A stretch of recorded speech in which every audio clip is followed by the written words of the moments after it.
Hi,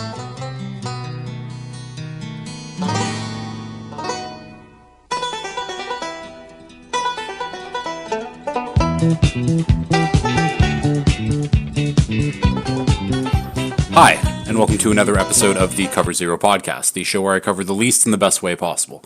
I'm your host, Jason Wells. Today is Wednesday, November 13th. Not a great week of football, all things considered. It started off beautifully. That Thursday night football game was an incredible QB offensive duel, and it just kind of went downhill from there. We have lots of bad teams and bad football to talk about. And then, especially bad, were these Florida teams this weekend. They went 0 for 11 until Monday night, where, thank God, the Dolphins won the game, keeping my very slim, slight hopes for the playoffs alive. But I got a little bit of hope again, and it scares me, because caring about these Dolphins is going to hurt me, like it always does, but yeah, we got a whole week to recap here, starting off with more college football highlights, but another good episode on tap for everybody. Wasn't a great week in general, literally outside of that Bengals-Ravens game. Not a lot of sloppy football, a lot of the bad teams kind of played down to the worst teams level. Ended up working out for me because suddenly the Dolphins are only a game and a half out of this wild card spot, but I can talk about that in the Week 10 recap. Let's just start off with the college football highlights here. Florida State fires their offensive coordinator, defensive coordinator, and wide receivers coach. Head coach Mike Norvell, definitely on the hot seat, but with whatever his buyout would cost, I don't think Florida State's going to pull the trigger on that just yet. Army had a 21-play, 94-yard drive for a touchdown that lasted 13 minutes and 54 seconds. That is high-quality football there. I really want to see Army in the college football playoff. Oklahoma loses on a strip sack TD to Mizzou to end the game. Game was tied. Defender strip sacks quarterback. They run it back for the touchdown. That's the ball game. A couple big upsets here, too. Number 4, Miami loses to Georgia Tech. And number 3, Georgia loses to Ole Miss. Very happy that it's a 12-team playoff. So many teams deserve to be in. It's going to be a crazy, crazy college football playoff. 2 of the Heisman frontrunners, Travis Hunter and Ashton Jeanty, both add to their Heisman campaigns. Travis Hunter, 9 catches, 99 yards, and a TD, on top of doing all of his normal defensive responsibilities. And Ashton Jeanty, he had one of his big games again, 34 touches, 209 yards, and 3 TDs. Those are the 2 Heisman frontrunners. Forget Cam Ward, forget Taylor Gabriel. And speaking of quarterbacks, Shedeur Sanders, number 1 quarterback in the draft, I think by a mile. Forget me with Carson Beck, Garrett Nussmeier, Cam Ward. Shedeur is leaps and bounds ahead of those guys right now, in my opinion. And then finally, last note up here, Kennesaw State fired Brian Bohannon after a 1-8 start. This is Kennesaw's first year in the FBS.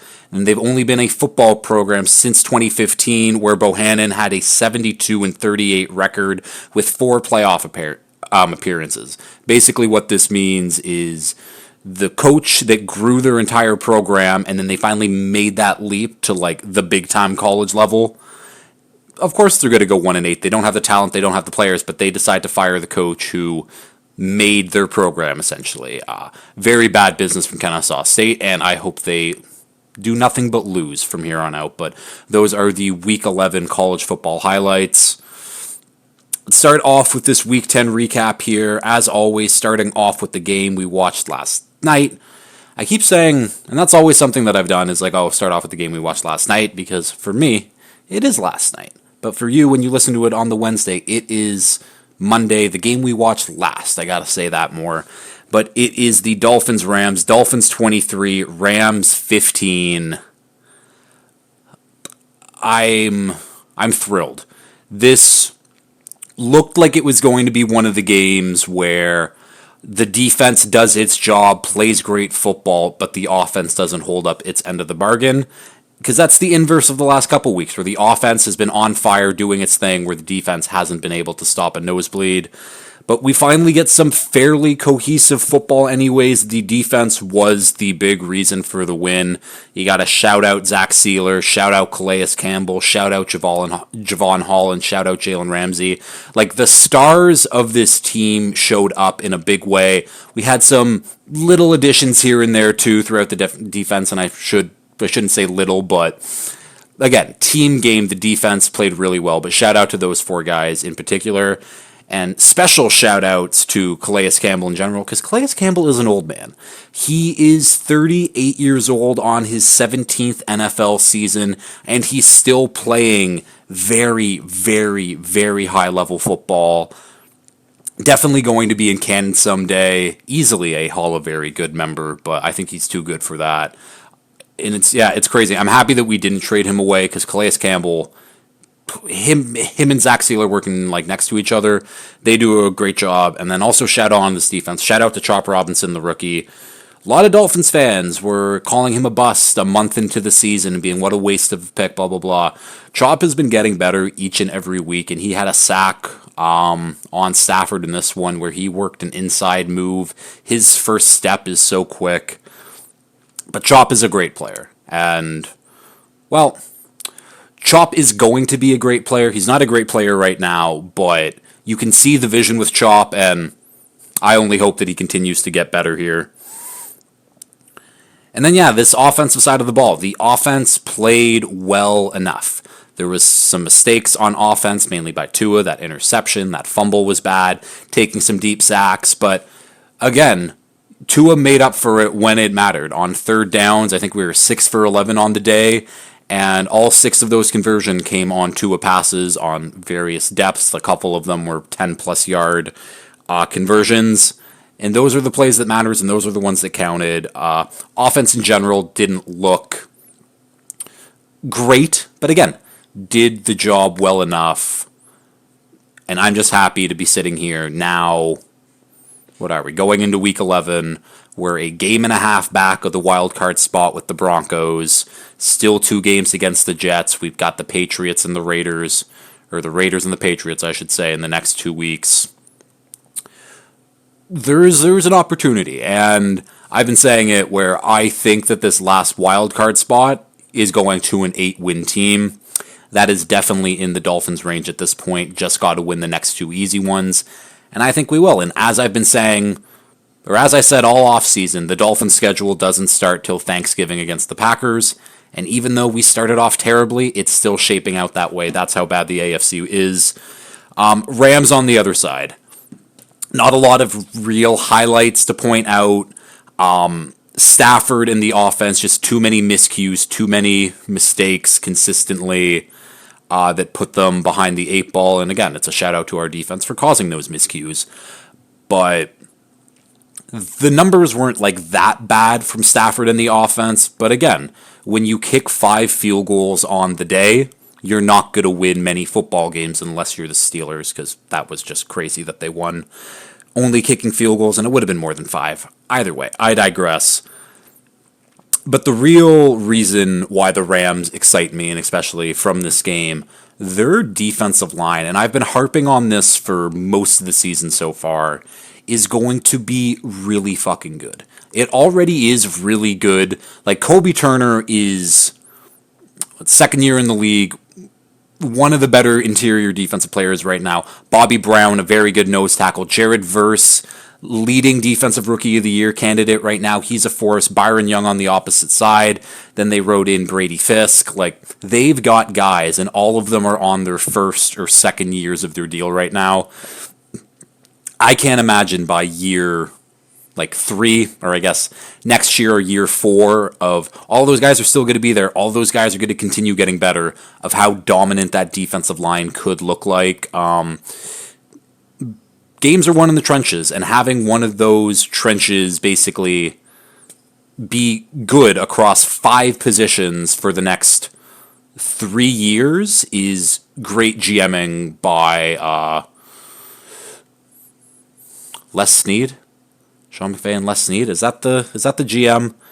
I'm like 90% sure it's the GM, but now it's going to bug me if it's not Les Snead. But yeah, of course it's Les Snead. I knew it was Les Snead, but that is something for the Rams to be excited about. And if you were in the AFC, you'd probably still have a chance at the playoffs. I mean, obviously you would, because 4 wins is in the wild card spot right now. It's a tough division. They're still not, I think they're 2 games out of the division lead. Lots of division games left to play for the Rams, but it's looking like it's division or bust for them getting into the playoffs right now. But they're building. Again, if they can keep the same offensive building blocks, and I think all of them are locked up, and you keep that defensive, again, none of the defensive guys really, except for those defensive line guys, matter. You fill in the holes, maybe get a couple good or draft young secondary guys. This Rams team will still be competing as long as Matt Stafford continues to play at a decently high level, and he still is playing at a high level. We can go all the way back to Thursday Night Football now. The best game of the week, Ravens 35, Bengals 34. Incredible game, and a game where going into half, it was, the Bengals are running away with this one. Lamar's having another one of his bad games where if the run game can't get going and you only have to rely on Lamar passing, the Ravens can't get it done. And then that second half, he shut everyone up. 4 touchdown passes in this one. He has 24 touchdowns now on the season, tying his mark from his MVP season last year with 24. Lamar is in just a complete other world when we're comparing quarterbacks right now for this season anyways, because obviously he is in the Mahomes, the Allen, the Burrow tier, and I said some things about Burrow in the offseason of maybe he takes a step back and he's not as close to these guys as people think. He's fucking shoved it right in my face pretty good these last few weeks despite the losing efforts, but Lamar right now definitely clear front runner MVP. And on this offense, too, I got to give a shout-out to Tylan Wallace because his lone touchdown might have been lone catch in this one, too. I'll look that up quickly. But he tippy-toed down the sideline, stiff-armed Logan Wilson, told him to get the fuck off me. No, actually, he had 3 catches for 115 in TD, but he had an 84-yard TD where, somehow he didn't step out. Back when I played Madden, and back when I was in a Madden league, Tylan Wallace was one of my guys that I developed into a very good starting wide receiver, so it's nice to see the guy that I developed in Madden still getting some decent plays, some decent pop plays, but the Ravens continue to be the Ravens. On the defensive side of the ball, the secondary looks very, very bad. Like, Jamar Chase pieced them up, and we'll talk about Jamar very shortly here. Their secondary is bad. Like, Nate Wiggins, young corner rookie, he makes a lot of mistakes, but again, he's a rookie, you give him some time, that's fine. Marlon Humphrey, still good, but has clearly taken a step back, still a hard hitter. He made his name heard in this one, like, he calls that forced fumble on, actually, did Burrow fumble? Either way, he hit him extremely hard. Burrow was in some clear discomfort. Forced fumble on Chase Brown, that's who it was, ripped it right out of his hands. And then other than that, and Kyle Hamilton left the game with an injury. Apparently he's okay. We'll see on the injury reports coming up for this week, and I'll talk about that on Friday's show. But this secondary is just bad. And I think it's as simple as that. This defense has taken a major step back. Luckily for them, the offense has been able to carry the load. Nnamdi Madubuike, 3 sacks in this one. He was really the bright spot for this front seven, and he is the bright spot just in general for this defense right now, because even a guy like Roquan Smith, one of the better linebackers over the last 5 years, but he's also taken a step back, doesn't look like the same player. Again, still playing good football, but for the level we've expected Roquan Smith to play to, not really there. But Nnamdi Madubuike making it up where it matters. And the other big thing in this one, Justin Tucker missed another kick. I think it's just safe to say that Justin Tucker is washed, and the kicker who I have known as the best kicker in football over the past decade and a half suddenly isn't the best kicker and maybe not even a top 5 kicker in the league anymore. My old achy heart, I feel that one. But yeah, the Ravens continue to roll. They are a very good team. Bengals on the other side, firmly in the wild card race regardless. But Burrow and Jamar Chase are just, one of the best duos in football. Burrow, 5 TDs in this one, I believe. Or maybe that was last week, but either way, it was last week. He had 4 TDs in this one, though, 428 yards. But we got to talk about the real star of the show, and that was Jamar Chase. 11 catches, 264 yards, and 3 TDs.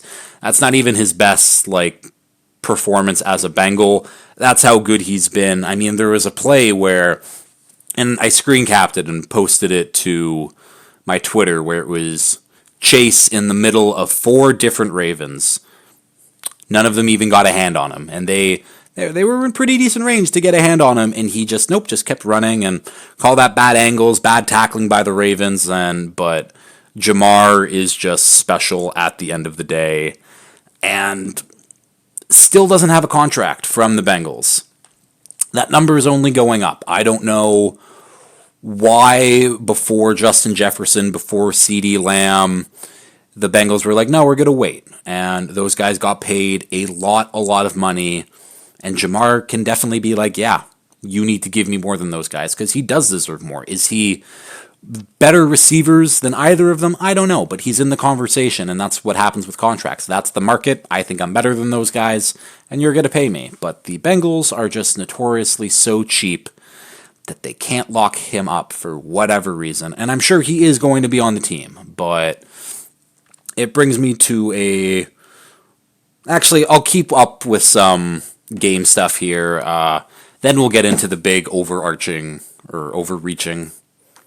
What am I trying to say? Either way, the big issues with the Bengals. And we'll start off with coaching, because coaching, not that great. Zach Taylor, there is a couple bad play calls where I don't really know what you're doing. And especially on one of them where, okay, 3rd and 2, you throw up a shot play to Jamar. That's fine. And then it's, oh, okay, they're going to go for it on 4th down anyways. So you can take a shot like that when you know you have one more chance. And then he basically dials up the exact same play but to Jermaine Burton. On 4th and 2, let's run a 40-yard go route with our rookie receiver who has been very immature recently and we don't really trust fully. But that's the play that we're going to run instead of anything else, literally anything else. I don't know. Zach Taylor, I've never fully believed in, and he's given me a lot of reasons to not believe in him, and I definitely think he is on the hot seat. But it also got me thinking, because when you think of coaches and coaches on the hot seat, usually the GM is also right with them on the hot seat or very close following behind, because I'm not a fan of firing a coach, letting the GM pick a new coach, and then having that coach be like, well, no, the GM sucks, fire him. Bring in your same guys at the same time. So it got me thinking, how long has the Bengals GM actually been a part of this team? Because I was like, okay, there must have been like whoever their GM when Marvin Lewis was there, and then they finally hired Zach Taylor.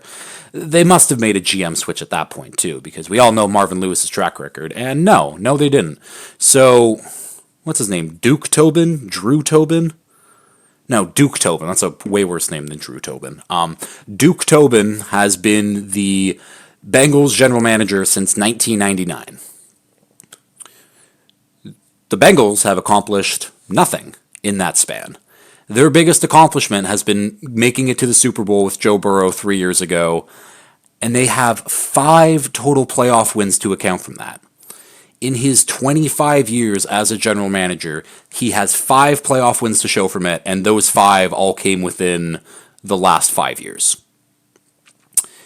It starts at the top. It starts at the ownership and not letting guys go. And again, he held on for Marvin Lewis way past his expiration date, and he's done the same thing with Drew Tobin. Any GM who doesn't get a playoff win in 2 decades doesn't keep their job in any. Even a GM who doesn't have a playoff win in 5 decades more than likely loses its job. 25 years, 5 wins. I mean, the Bengals are. I mean, recently they've been talked about like one of the better franchises in the league, but they are what they are, and they are a poverty franchise. That won't really change.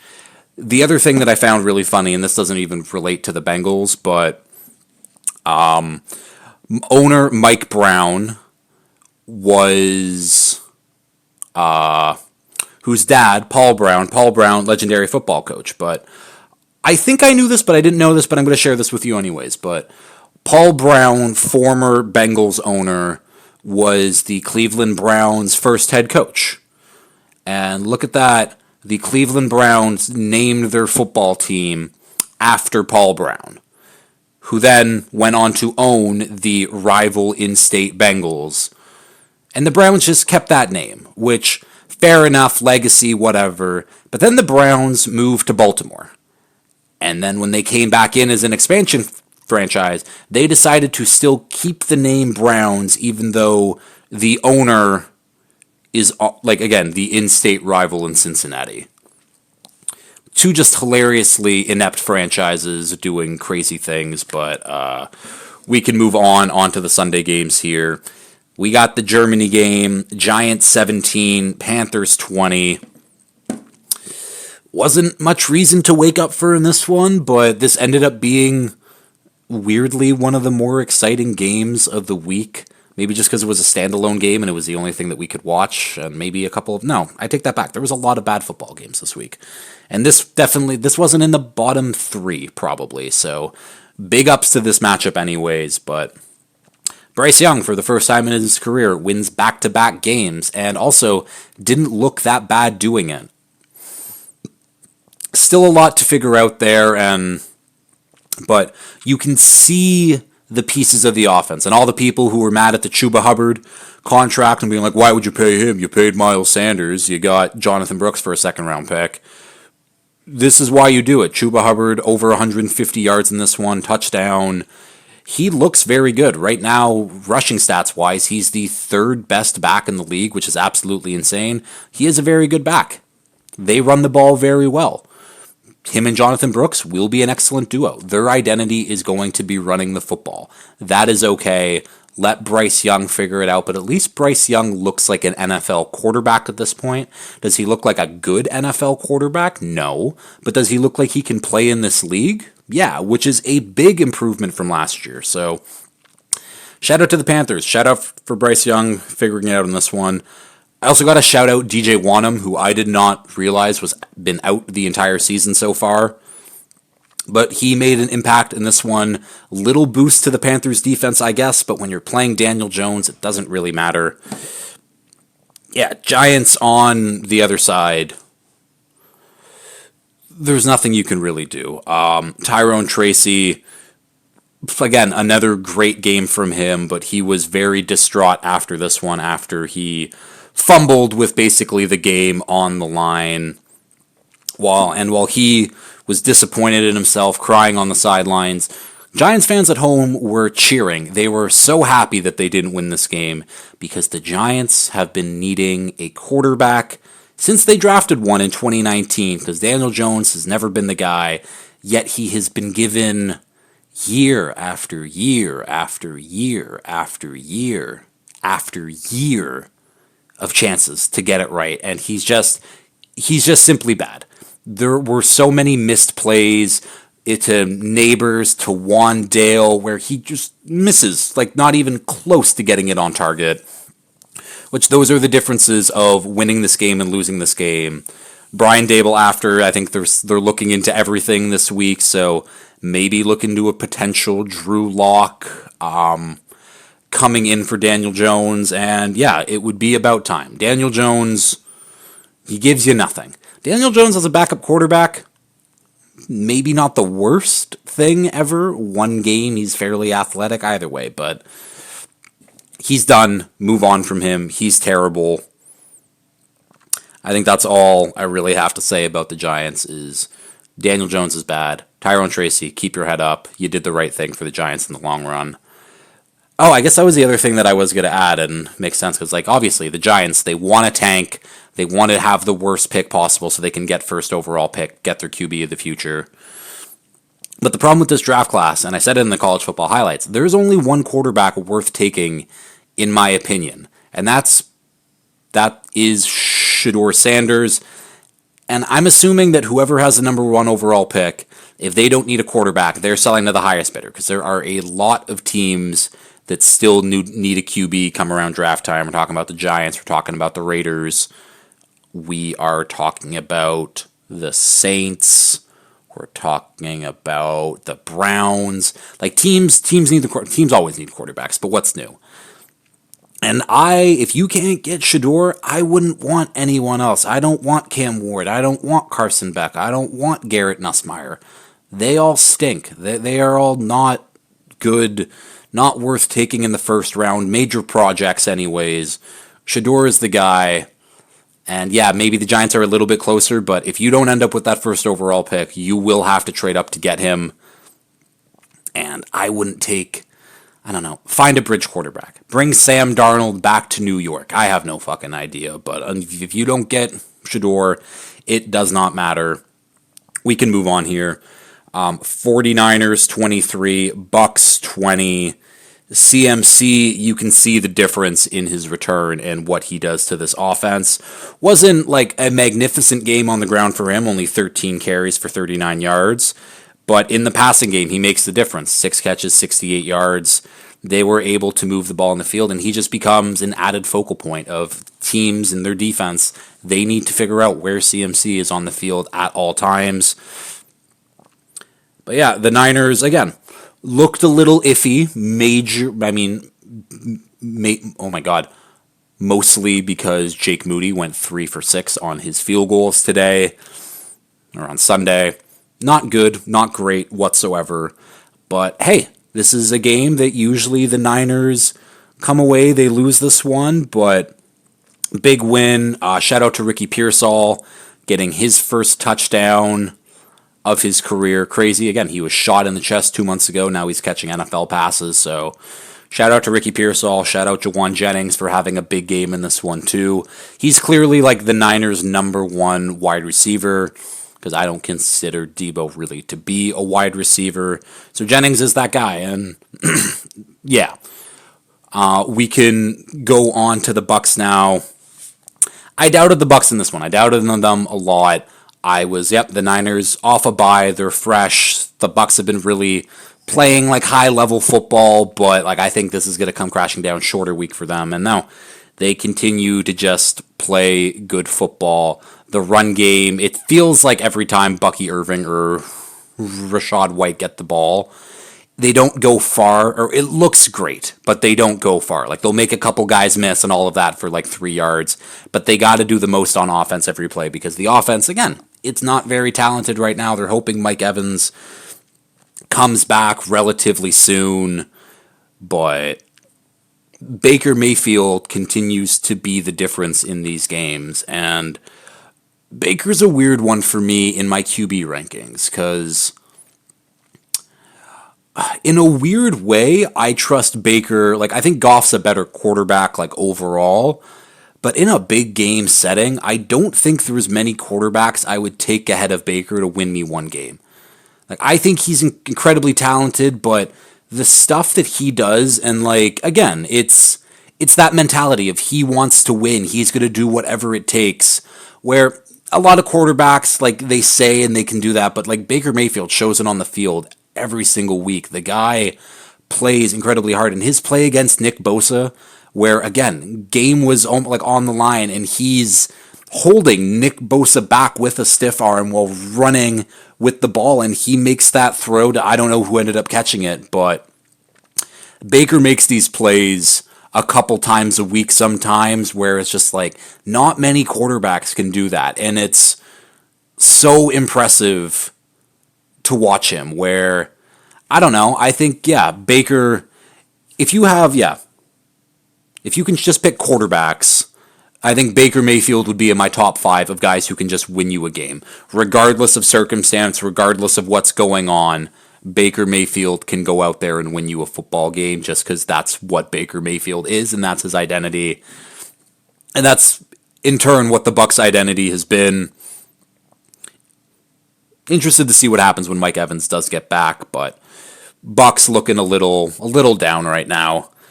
And their defense isn't playing great, but the addition of Kalijah Cansey, since he's been back from his from injury, him and Vita Vea are wreaking havoc up the middle there.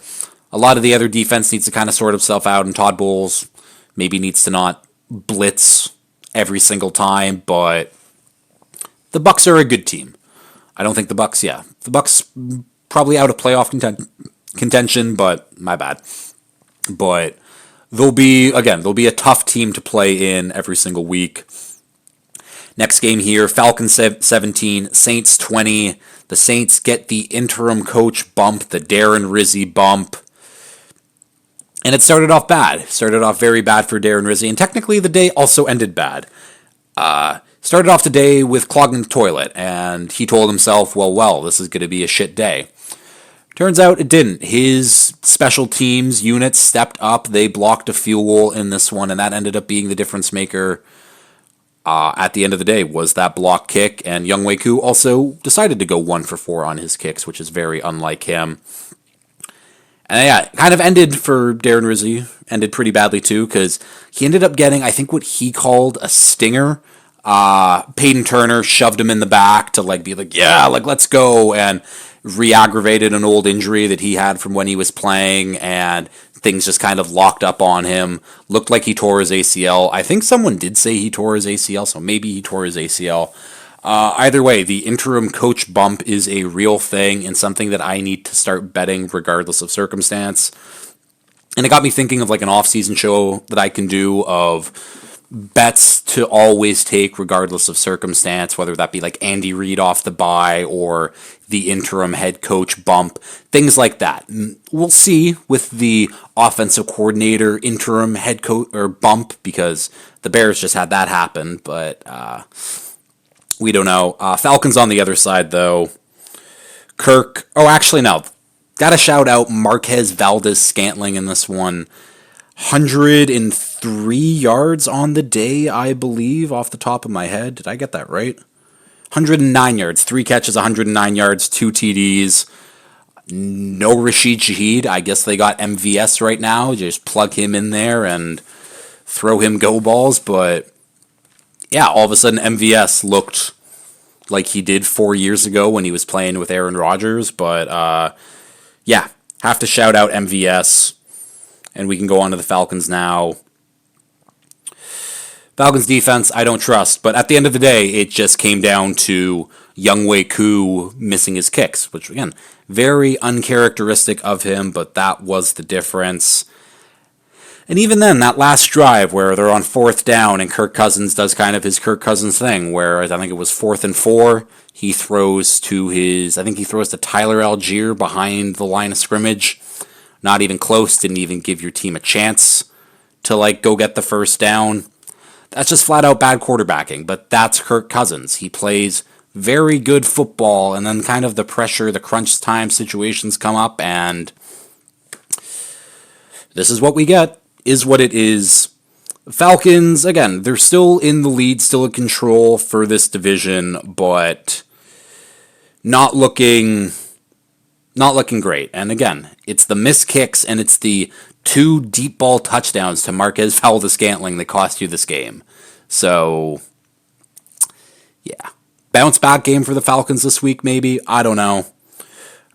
We can keep going, though, here. Broncos 14, Chiefs 16. The Chiefs do it again. I don't know. They use their black magic, going in and sacrificing children under the stadium. I don't know, but Leo Chenal, Broncos have a chip shot field goal to win the game. And yeah, linebacker Leo Chenal eviscerates whoever's going ahead of him, jumps over, blocks the kick. And it's hilarious because it looks like there was maybe 5 or 6 Chiefs players who were in play to block that, but Leo Chenal's the one who gets it done. And yeah, Chiefs continue their winning streak now. I don't know what that's actually up, counting from last season, but either way, 9-0 right now in the season. Not playing great football, but who the fuck cares? Because this doesn't matter for them. They've already won their division. They're fighting for the 1 seed right now, which is good, but their season starts in January. This is all preseason football for them. I don't care how Pat Mahomes looks. I don't care how the offense looks. They're playing good. Well, they're not playing good, but they're playing good enough football, and that's what matters in this one. And even then, you look at Pat Mahomes' stats: 28 of 42, 266, and a passing touchdown. That's not terrible. It's not great, but it's not terrible. I believe they're getting Isaiah Pacheco back soon too, so that'll be a big boost to them, getting Pacheco and Kareem Hunt going. I mean, shout out to Kareem Hunt, who just basically came off his couch to being like a starting productive running back again. Very big for him, but yeah, Broncos on the other side, again, continue to impress me. The defense continues to impress. They had 4 sacks in this one. One from Zach Allen, one from John Franklin Myers, one from Nick Benito, one from Jonathan Cooper, who just got that big extension. Broncos defense is good. Unfortunately for them, the offense, it's not there. It is what it is. Audric Esteem seemed to get the bulk of the carries at running back with 14. That's a fantasy name that late in the season who might be the Broncos running back going forward.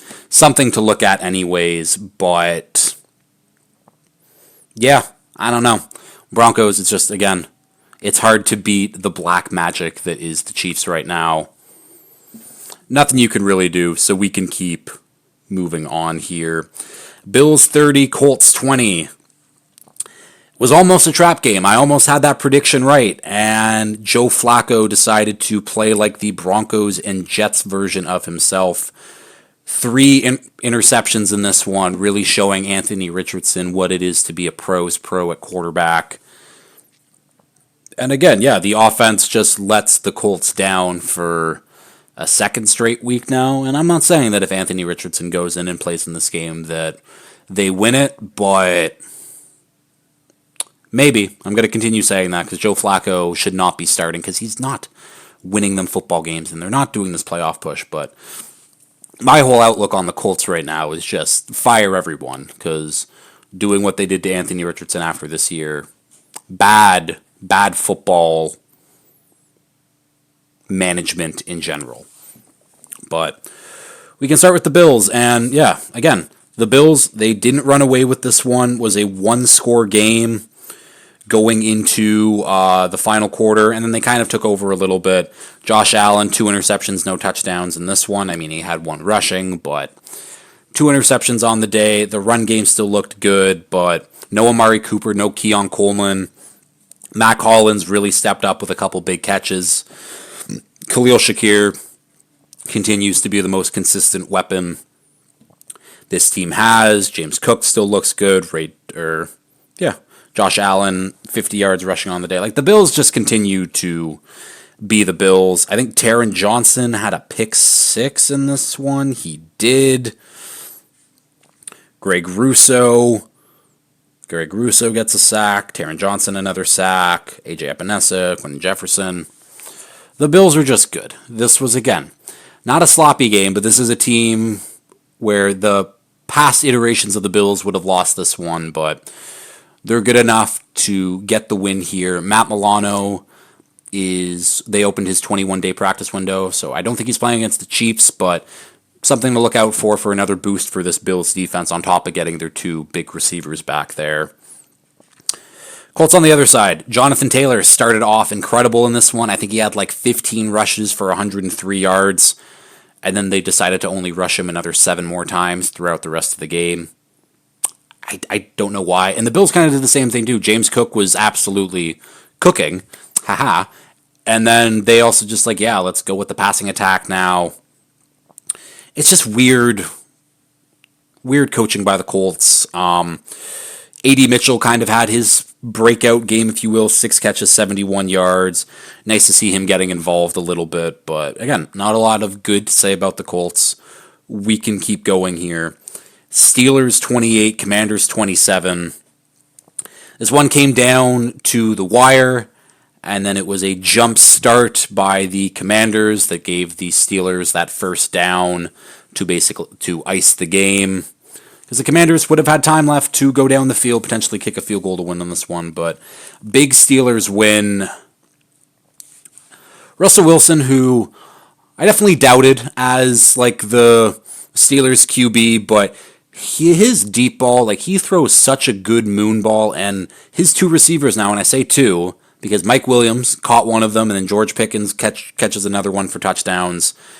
Like, that's great. The fact that Russ has two guys who he can just be like, oh shit, they're down there, and just throw a ball and get it in a good enough place where those guys can make plays on it. That's why you have Russ, and that's why it's so great. And Russ is also 2 touchdowns away from having the most passing touchdowns by a Steelers quarterback since Ben Roethlisberger was there. And Ben Roethlisberger's last couple of years were not good.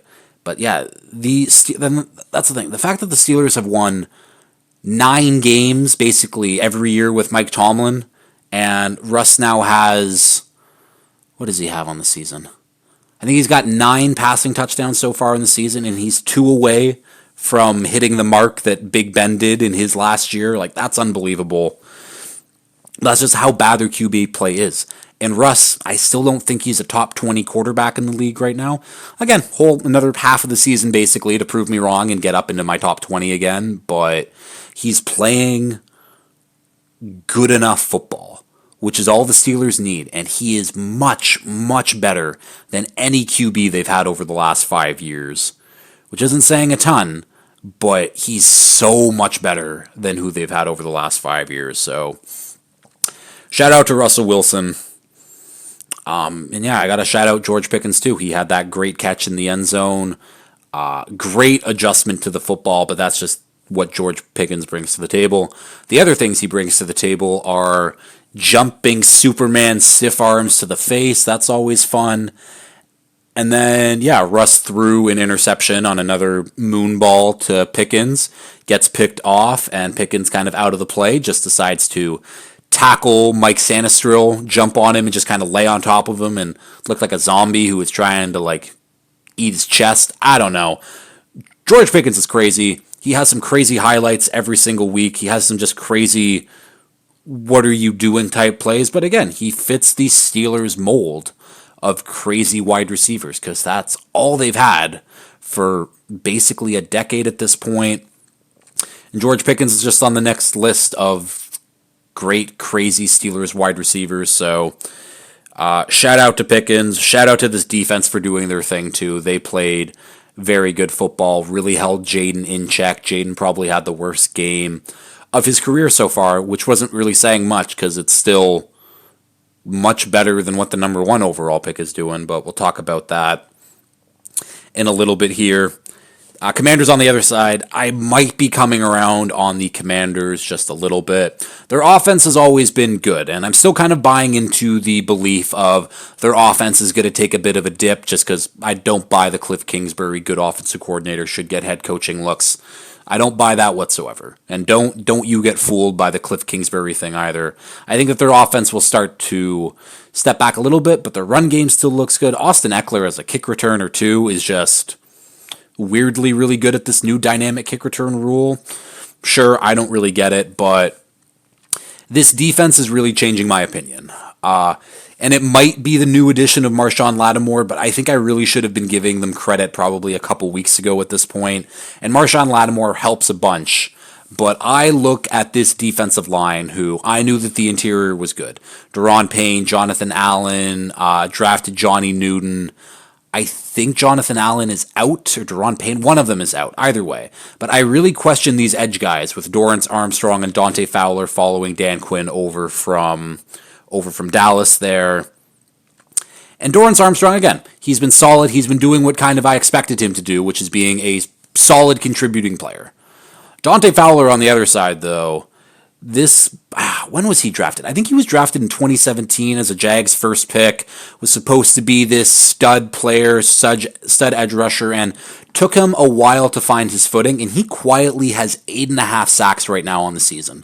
That is his second best career mark right now, and again, we have a full season. His best is 11 sacks, but Fowler has been around for a long time. Again, drafted by the Jags.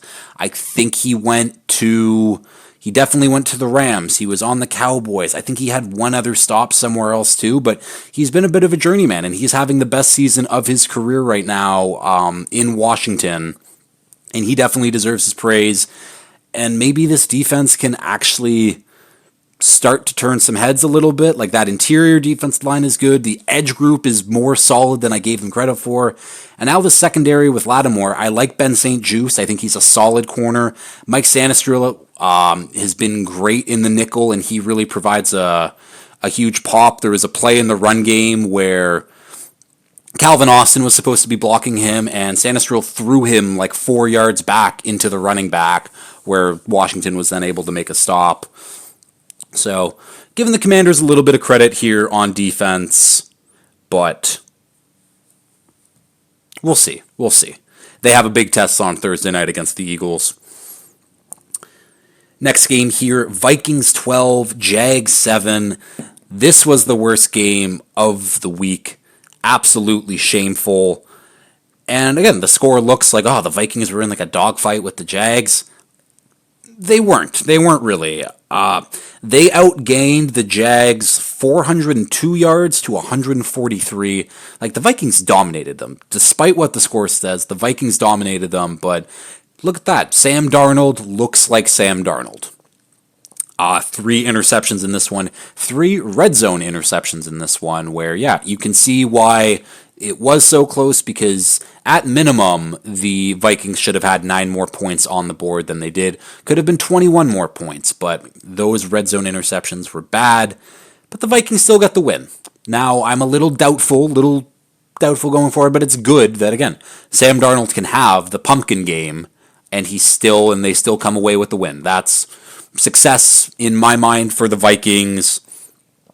They're still playing well. Aaron Jones, the weapons. TJ Hawkinson had his first big game since coming back last week. Shout out to TJ Hawkinson. Actually, both tight ends had big weeks with TJ Hawkinson and Josh Oliver. But Vikings, again, a little questionable now with Sam Darnold going forward. But I'm a person who owns a Kevin O'Connell Coach of the Year future, while also owning a Sam Darnold to have the most interceptions, where I would say Kevin O'Connell is still the favorite for Coach of the Year, and Sam Darnold is currently leading, or tied for the lead with interceptions in the league with 10. So I'm sitting here quite nicely and thinking, can Sam Darnold throw the most interceptions while Kevin O'Connell wins Coach of the Year? I hope so. That would be a nice payday for me. Jags on the other side. Mac Jones had a rushing TD.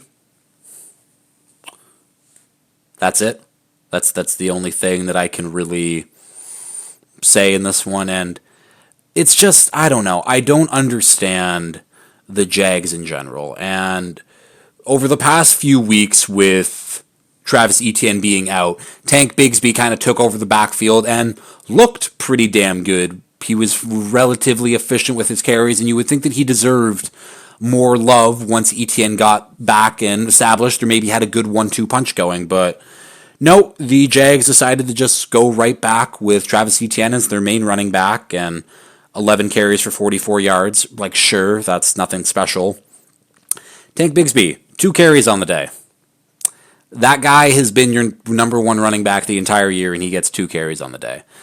The coaching staff, it's so bad. Everything's bad. I'm shocked that Doug Peterson and Press Taylor have not been fired as of right now. And, I mean, if they haven't been fired as of 4/17 on November 12th, I don't think they're getting fired this week, and I think their jobs are probably safe for the rest of the year. But I think that everyone is getting fired there, especially GM Trent Baalke, because the Jags are right now on pace to finish with the first overall pick again. That would be the 3rd time in the Trent Baalke Jags GM tenure that they would finish with the first overall pick if, again, things stay the course. Horrendous franchise, horrendous decisions by Shad and Tony Khan to, again, hire Urban Meyer, hire Trent Baalke, and then when Urban Meyer fans out, you bring in Doug Peterson. Like, sure, it's gone on way too long. There's so much dysfunction around everything right now. Fire everyone, restart from the top, because I do think the Jags have a lot of talented players on their roster. It's just everything else around it is just so dysfunctional at this point. Keep going here. Patriots 19, Bears 6. Nothing really to say about this game in this one. This game didn't really come across my screen or come across my TV whatsoever on Red Zone. I think I saw Austin Hooper catch a deep pass from Drake May in this one. So yeah, that's basically all I can tell you. The Patriots actually, shout out to Joey Sly. 4 made field goals in this one. He's the difference maker, because the Bears fucking stink. Actually, what the real difference maker was the Patriots defense getting 9 sacks on Caleb Williams in this one. They beat up this bad, struggling Bears offense and bad Bears offensive line. Not really much to say about the Patriots, but shout out for them for getting the win. 3 wins on the season. That's great. Bears on the other side. Shane Waldron has been fired. Players went into Ryan Poles and Matt Eberflus's office to basically say, we need to change that offensive coordinator, whether that means someone calling the plays, and they were just like, no. Ryan Poles is probably just like, no, we're just going to fire him now because he's going to get fired at the end of the season, just like Matt Eberflus is going to get fired at the end of the season. So more on that, because I think Thomas Brown is taking over play calling duties and things, but at least there's change coming for the Bears. But this game, again, I don't know. I don't care how bad your offensive line is. And their offensive line is bad. Don't get me wrong, but Caleb Williams, who looked like he was having a better game every single week, basically up until week 6, and he had a couple of great games in the middle with multi-touchdown, 300 and some yard passing. Like, all of a sudden it's like, oh, is it clicking? And then it just fell off a cliff again. And I don't know how an offense with DJ Moore, Rome Odunze, Keenan Allen, Cole Kmet can look this bad. It's so frustrating, and I think everyone senses that, and everyone gets that. I don't know. But again, everyone is struggling, and you can't just point fingers at Shane Waldron, even though clearly that's what the Bears did, because he's since been fired. But everyone, like Caleb Williams, does not look good. Like, we can just flat out say that. Caleb Williams does not look like a good quarterback at the moment. DJ Moore got paid and was just like, I'm not doing this shit again. You guys let me know when we have our quarterback figured out, and I'll start paying. Keenan Allen just looks like a shell of himself at this point. Rome Odunze looks solid, but again, no one can move the ball at all, so who cares? The defense continues to look fine, but who cares when everything else looks so bad? The Bears, it's been real shameful these last couple weeks, and it will continue to be so until probably the end of the season. Next game up here, Titans 17, Chargers 27. I gotta stop it with the ums. I think I've been better this episode, though. Let me know. But, yeah, Titans 17, Chargers 27. I think I finally figured out, like, what I've been trying to say about these Chargers for the last few weeks, and I think I finally put it into words here. Basically, all of the things that I talked about in the offseason of teams of, okay, things that could go wrong or things that could go right, everything has gone right for the Chargers this offseason. It's like the Harbaugh in Joe Ortiz hires, absolute home run hires. The running backs, who I was concerned about, are looking great. Gus Edwards kind of came to life in this one, 10 carries, 55 yards, and J.K. Dobbins has been great all year. After multiple devastating knee injuries, J.K. Dobbins looks like an NFL running back again, and that's fucking fantastic, but that was a huge question mark. The wide receivers, I was not confident in a group of Ladd McConkey, Josh Palmer, and Quentin Johnson, but Lad McConkey looks the part, and I'm happy he does. I liked him coming out of Georgia. Quinn Jefferson suddenly looks like an NFL player because, oh my God, they're using him how he was used at TCU. Josh Palmer's just always been solid. But yeah, again, the weapons, who I thought were a question mark, they look good. These young players on the defense who I thought would have to step up to make this defense like a really good unit, they have. Tuapolatu, probably said that wrong. He's been very good.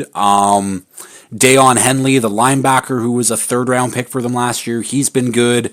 And Alohi Gilman, the safety, he's really stepped up on top of their other vet defensive players all playing well. And the big thing, no injuries. No one has had a devastating injury for the Chargers yet, which is a first. Yeah, everything is going right for the Chargers, while everything for all of these other teams contending for the AFC wildcard spot right now, it's gone terribly for them. So shout out to the Chargers for, I don't know, having everything goes right. And I also have to shout out Justin Herbert because he's been playing really, really good football. Does it really show up on the stat sheet? No, not at all, when he has 164 yards and like 2 passing touchdowns. But again, it's efficient, not turning the ball over. He's even running the ball. Jim Harbaugh was the perfect hire for this Chargers team, and next year I will 100% have a Chargers Super Bowl future, maybe even a Justin Herbert MVP ticket. And again, it hurts me to say this, but the Chargers, their outlook for the future is one of the brightest in the league right now. Hate saying that, but the Chargers look good. Simple as that. Chargers continue to look good. Everything's going the right way for them right now. Titans on the other side. I didn't really say much of what happened in this one, but the Chargers just played very, very good football, and the Titans just simply did not. But again, it was a better performance from the Titans than we've seen in the last couple weeks. Will Levis made his return, actually played decent football, mistake-free football, which for Will Levis is like a 1 in a million opportunity, but he was 18 of 23 for 175 yards, 2 passing touchdowns. Calvin Ridley still playing very good football. And again, this season for the Titans, it's about building. It is about learning what works and what doesn't work on this roster. And I think we're finding out very quickly what is working for the Titans. And the run game. The run game looks solid. Calvin Ridley, when he's on, he still looks like a good receiver in this league. Like a very good wide receiver 2 and then like a low-end wide receiver 1, I'd say. But now I think that the hole is on the defense, where they had no L'Jarius Sneed in this one, which that's a big loss despite how people are saying that he's playing. L'Jarius Sneed is still a good corner regardless of stats, whatever, I don't care.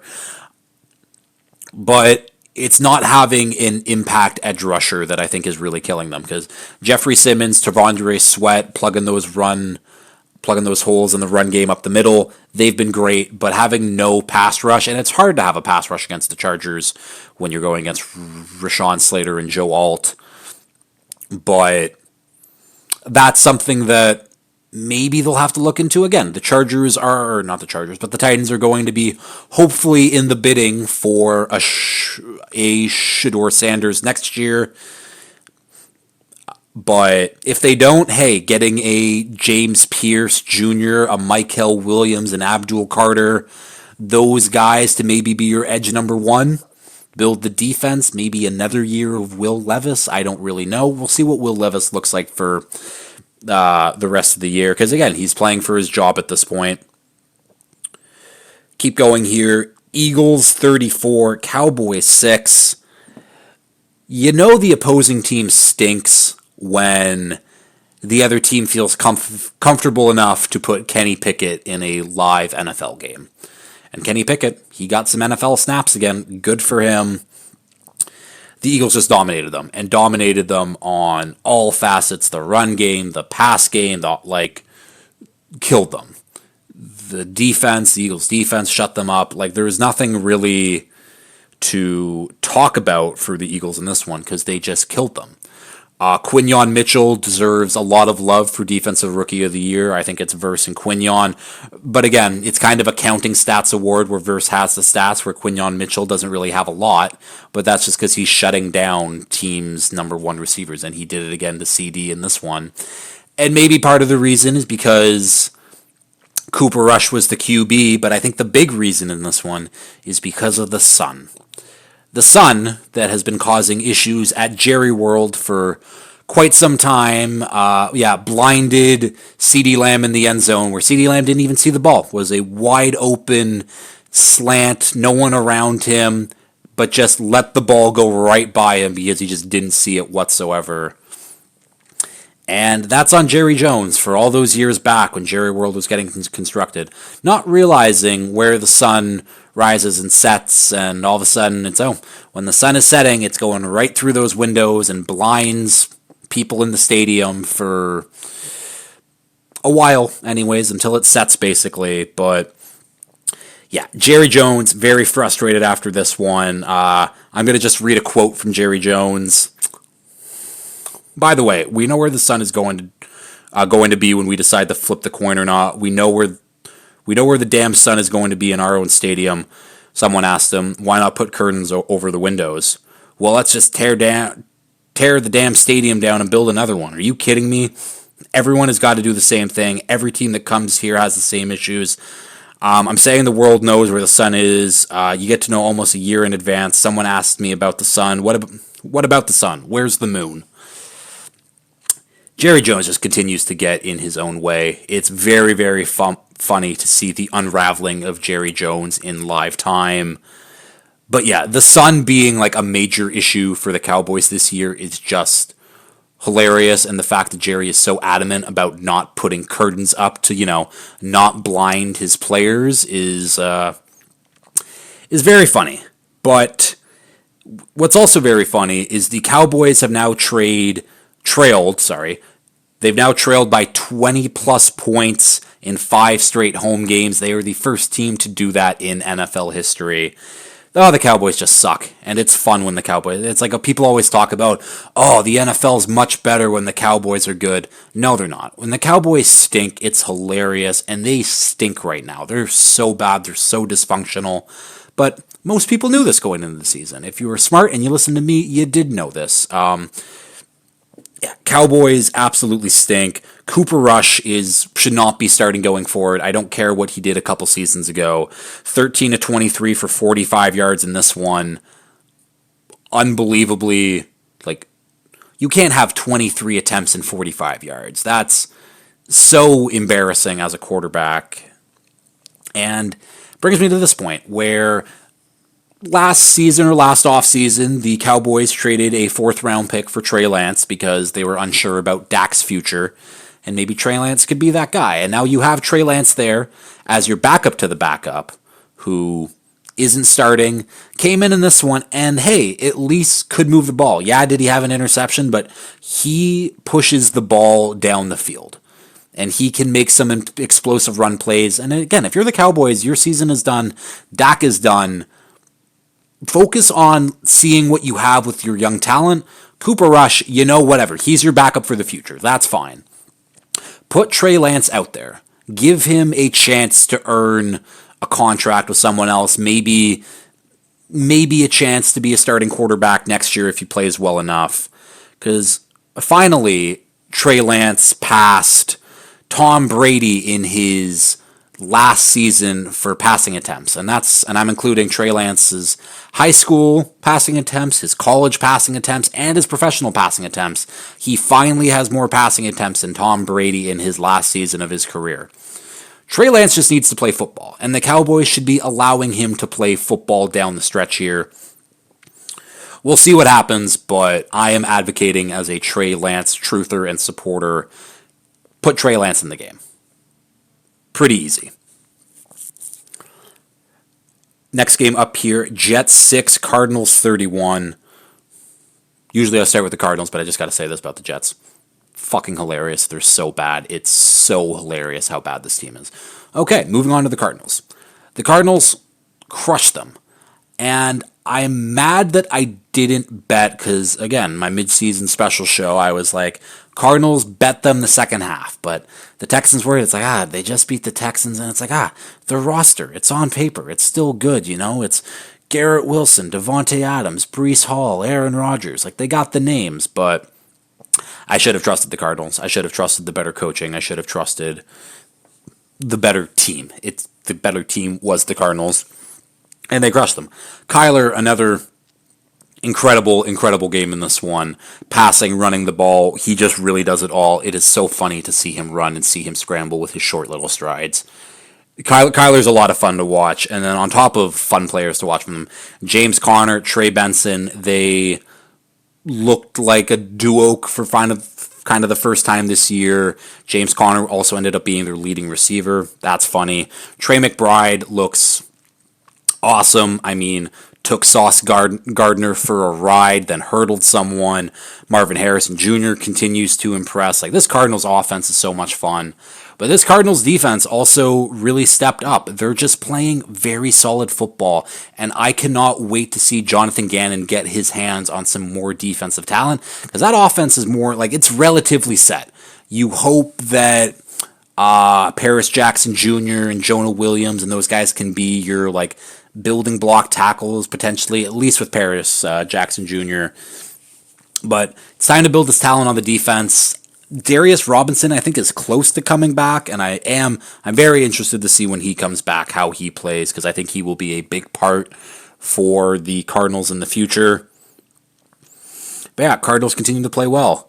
And like, that's the thing, their defense isn't talented, but they play their asses off, which is the opposite problem for the Jets, where the Jets, they look extremely talented, but oh my God, the effort, the compete issues, the finger pointing, it's that guy's fault. No, it's his fault. It's an embarrassing team, and it's an embarrassing team across all levels, whether that be the quarterback, the offensive line, the coaching, the GM, the owner, the defense. Everything is bad. Full teardown for the Jets coming up this offseason. Again, they're still not out of a wild card race because the teams, everyone fucking sucks, but the Jets are done. I can firmly say that the Jets are out of the playoff hunt here. And I'm going to pick on a player here, and I'm going to pick on a player because he's one of my favorite players here. Sauce Gardner, who is this close to me for losing his nickname Sauce and me just calling him Ahmad Gardner for the future. But I won't do it yet. He's getting close, but God, he's been playing some bad football. And Sauce Gardner, his first 2 years in the league, All-Pro both years, top two corner, him and Surtain. Who's the better one? I don't really know. I mean, I thought it was Surtain, and Sauce was just right there. Sauce has taken a bunch of steps back. Over the first 2 years of his career, he had 7 penalties total. He has 7 penalties so far through the season. His effort level on tackles is very, very low right now. I mean, the Cardinals play on like an all-grass field. It's a good field. And Sauce Gardner in the all-whites didn't have a single grass stain on his jersey or pants. And yeah, Trey McBride took him for an absolute ride. We want to talk about these tackling issues. Took him for a ride.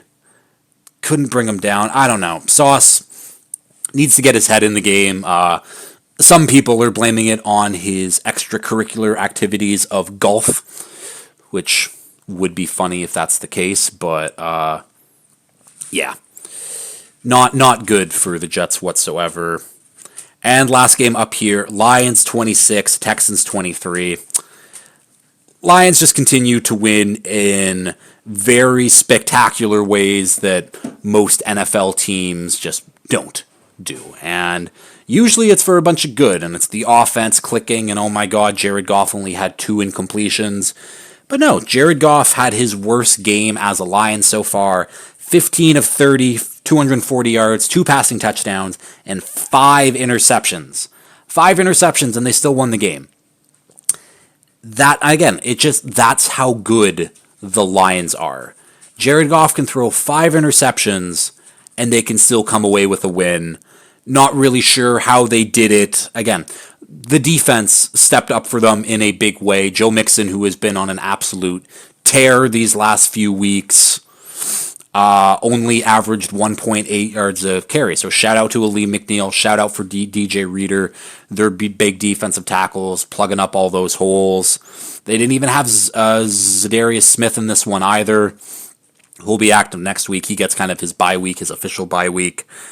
But no, I don't know. The Lions again, they weren't impressive in this one, but the fact that they came away with a win is absolutely huge. Shout out to Brian Branch. Brian Branch is, without Aiden Hutchinson, is the best defensive player on this team. He flies around the field. He is so versatile for them. He is a big reason why their defense and why their secondary has taken a step up. Shout out to Carlton Davis in this one too. 2 interceptions on the day. Absolutely huge. But the big shout out goes to kicker Jake Bates. If you've listened to this and you've listened to me talk about Jake Bates before, over the offseason when he was in the UFL, kicking 65-yard kicks to win games, but he continues to do it in the NFL. 2 for 2 in this one, and just like by inches against the post, he squeaks 2 in. But a 58-yarder or a 50, I don't know, he kicked a 58-yarder in this one, kicked a 52-yarder also in the fourth quarter, but he comes up absolutely clutch for the win in this one. Texans on the other side. The most impressive part of the Texans was right tackle Titus Howard forcing a strip sack. And yeah, that's right tackle Titus Howard doing a strip sack on his own teammate, CJ Stroud. I don't know what the hell he was doing. CJ Stroud was getting tackled and Titus Howard was just kind of in front of him, and he was like, it's Titus Howard time, and he went to go take the ball so he could start running with it to maybe get a few yards back. I don't know, but ended up just fumbling it, and that's kind of the highlight that I get to talk about with the Texans in this one. Joe Mixon, again, they couldn't run the ball, and that was big, and with no Nico Collins, who looked like he might play, it was weird. Because on Thursday, I was like fully confident, or for Friday's show, I should say, I was fully confident that Nico Collins wasn't going to play. And all of a sudden, it looked like Nico Collins was going to play, and then he was inactive. So I think the reports from Thursday were the accurate ones, and then things happened. And either way, the Texans are clearly missing him, but we got to see a breakout of, I think, third-year player now, John Mechie. 5 catches, 74 yards, and a touchdown in this one. John Mechie, who had cancer a few years ago too, getting his first touchdown in the league. Canadian kid. Love to see that, but yeah, no Will Anderson for the Texans in this one too. That was a big issue, but clearly the defense wasn't the issue. 5 turnovers in this one, and they somehow come away with a loss. This is, again, the Texans have a lot of things to figure out. I think they'll be okay just because the AFC South absolutely stinks. Actually, let me look at the AFC South quickly because they're 2 games up in the AFC South right now, and that Colts team, the Texans already have 2 wins over them. So the Texans are firmly in control of that division. But yeah, that'll do it for this episode. Bit of a longer one here. I think this was one of my better episodes in a while, though. Gonna go make some dinner. Gonna go be depressed that it's dark at 4:30. Good episode again. And the people who talk about, football is at an all-time low and it's so bad, blah blah blah. Just shut up. Just enjoy. Again, I think the product's been relatively sloppy this year, but we went through a year, and I think I've explained this before, but we went through a year of like drafting quarterbacks where like no one was doing anything. Like that 20, and I'll say 2012. Yeah. Actually, no. I'll go back to 2011. From like 2011 to 2016, none of those quarterbacks are, I'll take that back. None of those quarterbacks are really good. Jared Goff is the most standout player who is still playing from those years. Like Andrew Luck, Cam Newton, great players, but injuries kind of ended their careers early. And then other than that, Jared Goff, woohoo. But we lost, a whole decade basically was lost on not drafting or not putting players maybe in the best positions to succeed. But I don't know. I'm happy. I think, again, I can argue, 20 quarterbacks right now who, yeah, you go back to the early 2000s where it's like, oh, Kyle Bowler and Chad Pennington, and I was going to say Matt Hasselbeck, but Matt Hasselbeck was actually like pretty good. Like, it's still very much on par. And people are so quick to forget that Thursday night football game because that was one of the best games we've had in quite some time. Lamar Jackson, Joe Burrow, two of the best quarterbacks in the league that are playing right now. Enjoy that. Enjoy what is happening. It's a different NFL, but it's still a great NFL. And I guess I'll leave it with that. As always, if you've liked this, please like, share, retweet, subscribe, tell all your friends, and until next time, peace.